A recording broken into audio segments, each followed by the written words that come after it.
Alright, what is going on, guys? Got a breakdown for UFC 271. This one's on the prelims at light heavyweight. We got Carlos Ulberg from City Kickboxing taking on Fabio Cherant. Ulberg's going to have a 3-inch advantage in height and a 1-inch advantage in reach. So I will start with Carlos Ulberg.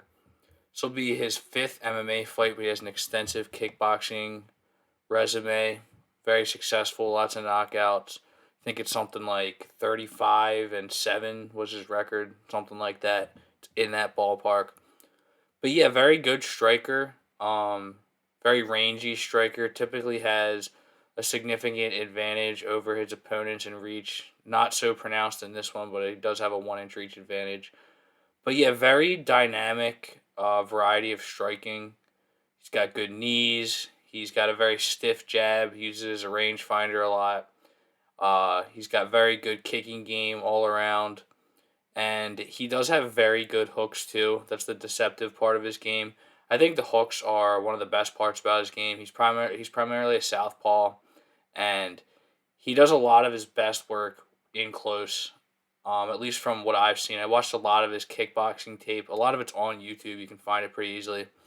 But yeah, he has deceptively good hooks, deceptively good counters, and you think of him more as a rangy guy, but he's very good in close. So just all around on the feet, Carlos Ulberg is very good. But against Kennedy and Zechiku in his UFC debut, he really gassed out in that one. Just pushed a furious pace in round one and round two. By round two, he was more fatigued, but he was still landing well. And again, just a very big variety of striking for Ulberg, where I mean he throws a wide range of strikes. Doesn't just do one thing, does a little bit of everything, and that's what he was doing against Kennedy, having a lot of success. But when Kennedy would kind of just accept what Ulberg was giving him and return with his own offense, he was landing heavier. And the other thing I don't like about Ulberg, he does keep his chin kind of high, and he does leave his head on the center line a lot, and that's what Nzechiku was able to get a read on. Like, Ulberg was just landing a lot of volume, but he was kind of just touching him because he was fatigued, so he just got the timing on it and landed a perfect hook, put him out, ground and pound, put him out cold. So yeah, it was a pretty disappointing UFC debut for Carlos Ulberg, but there were things to like against Bruno Oliveira. Beautiful counter left hook knockout, punches his ticket to the UFC. So yeah, with Ulberg, the striking is polished. I don't really know what we got on the grappling. It could be, we see these kickboxers who have an extensive resume come in a lot. It's always the weakness you would naturally think opponents are going to look to exploit. Doesn't always work out. Israel Adesanya has very good takedown defense. It's not like he can't get taken down, but it's typically pretty good, especially at middleweight. And we saw Alex Pereira in his last fight. I think it was against Michaelides, but I kind of want to wait and see with that one. Pereira has a very good kickboxing resume, probably better than Ulberg's, though Ulberg is very good himself. But it's a very similar thing. I was worried that Michaelides was going to be able to get the wrestling going, and he did in the first round, but then Pereira's kickboxing just too good, gets the KO in the second, or it might have been the end of the first, I can't remember, but yeah, it kind of reminds me of that one. I'm just a little bit worried about can Carlos Ulberg survive just one takedown, because segueing into Fabio Cherant has not had a lot of success in the UFC. He's had no success in the UFC, I should say. He's been stopped in the first round in each of his fights. He was also KO'd on the Contender Series against Alexa Kamer, but he was having a lot of success in that one. He had him wobbled bad, and then Kamer just threw a flying knee when he came in for a follow-up shot, put him out. It was just really one really good execution by Kamer, but also just really bad luck for Fabio Cherant. So then he goes back to LFA, gets a really quick anaconda choke against Eric Murray Jr.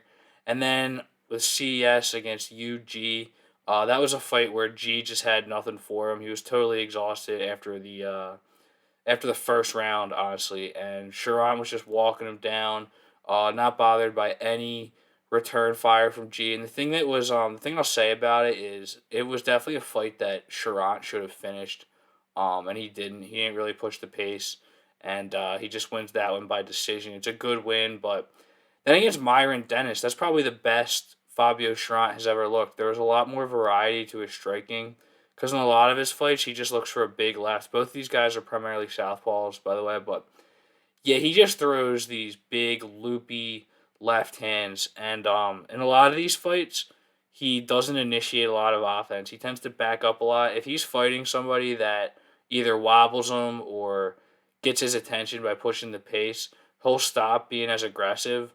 For him to be aggressive, he's got to be fighting an absolute can. Or he's in that Myron Dennis fight.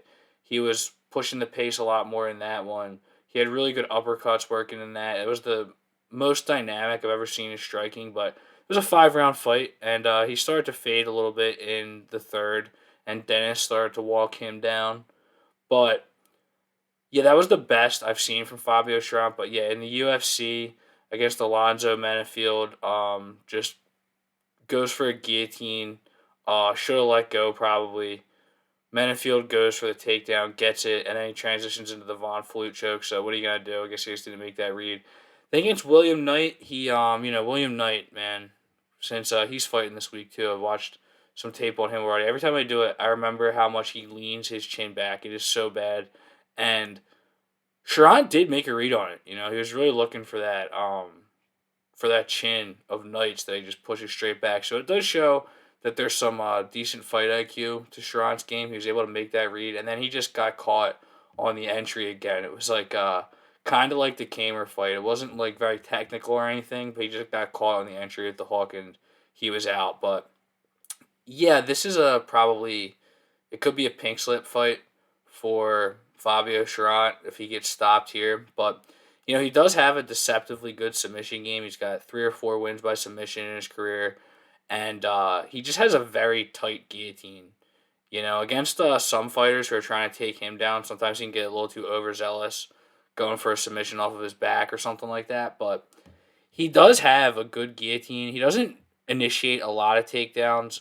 He took Myron Dennis down once or twice, but he hasn't shown a very high level takedown game. But I mean, like we were saying, I think that would be his path to victory in this one.